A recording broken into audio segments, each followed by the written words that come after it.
Canada के प्रधानमंत्री Justin Trudeau के साथ बातचीत में प्रधानमंत्री नरेंद्र मोदी ने कनाडा में खालिस्तान समर्थकों की गतिविधियों पर गहरी चिंता भी जताई और कहा कि कनाडा में भारत विरोधी गतिविधियां बर्दाश्त नहीं की जा सकती। उन्होंने कनाडा के पीएम जस्टिन ट्रूडो से कहा कि संगठित अपराध, ड्रग सिंडिकेट और मानव तस्करी के साथ साथ ऐसी ताकतों का गठजोड़ कनाडा के लिए भी चिंता का विषय होना चाहिए, जिस पर कनाडा के पीएम ने कहा कि कुछ लोगों की हरकतें पूरे समुदाय या कनाडा का प्रतिनिधित्व नहीं करती। लेकिन जस्टिन ट्रूडो कल वापसी करने वाले थे, उनकी फ्लाइट फंस गई। वो अब भी भारत में है, जब वहां सरी में खालिस्तानी ताकतों ने वहां पर प्रदर्शन किया, रेफरेंडम चलाया। जस्टिन ट्रूडो भारत में और उनके देश में सरी में भारत के खिलाफ मुहिम, प्रधानमंत्री मोदी, अमित शाह और सुब्रमण्यम जयशंकर के खिलाफ नारेबाजी नहीं, उनके मौत का भी ऐलान किया गया है, ऐसा दावा किया जा रहा है। G20 में भारत ने दुनिया के दिग्गजों को एक बड़ा मंच दिया। आतंकवाद से लेकर विकास तक विश्व के बड़े नेताओं ने एक दूसरे के सामने अपने विचार साझा किए। पीएम मोदी की कनाडा के पीएम से मुलाकात हुई तो उन्होंने खालिस्तान का मुद्दा उठाया। जहां पहले तो ट्रूडो खालिस्तान पर सफाई देते दिखे, फिर आतंकवाद के खिलाफ एकजुट होने का वादा करने लगे।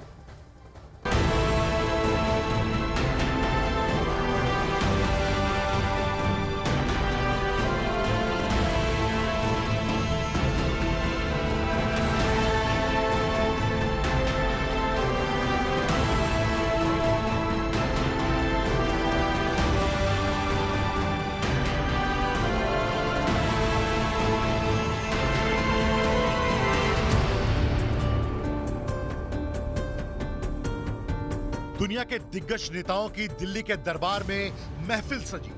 बाइडेन से लेकर मेलोनी तक और ट्रूडो से लेकर ओलाफ तक कई दिग्गज 3 दिन तक दिल्ली की चार दीवारी में विकास, अर्थव्यवस्था और आतंकवाद पर मंथन करते दिखे।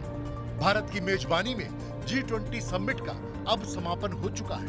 पहले दिन प्रधानमंत्री मोदी ने दुनिया के सबसे शक्तिशाली देश अमेरिका के राष्ट्रपति जो बाइडेन से बात की।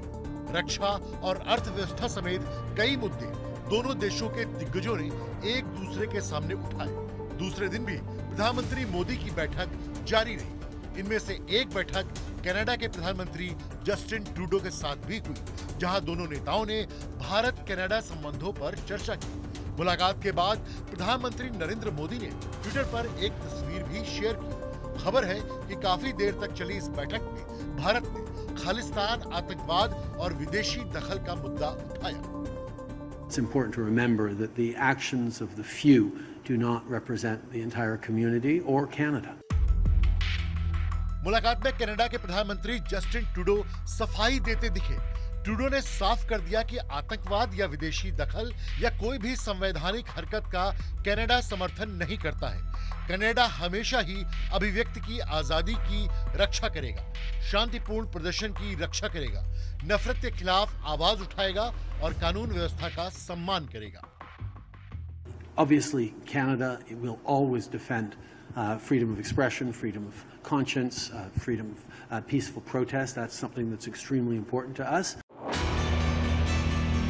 ये कोई पहली बार नहीं है जब कनाडा पीएम के सामने भारत ने खालिस्तान का मुद्दा उठाया और कनाडा उसको डिफेंड करता दिखा। कनाडा पहले भी प्रदर्शन के नाम खालिस्तान को सपोर्ट कर चुका है। वो ऐसे कि इस साल मार्च में जब कनाडा के भारतीय दूतावास के बाहर खालिस्तान समर्थकों ने हंगामा किया था, उस समय भी भारत ने कड़ी आपत्ति जाहिर की थी, उसका खुलकर विरोध किया था।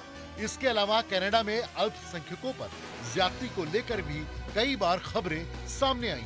अपनी बैठक में प्रधानमंत्री मोदी ने संगठित अपराध, ड्रग सिंडिकेट और मानव तस्करी के साथ कई मुद्दों पर कनाडा के साथ अपने विचार साझा किए हैं और इनसे निपटने में उनका सहयोग मांगा है।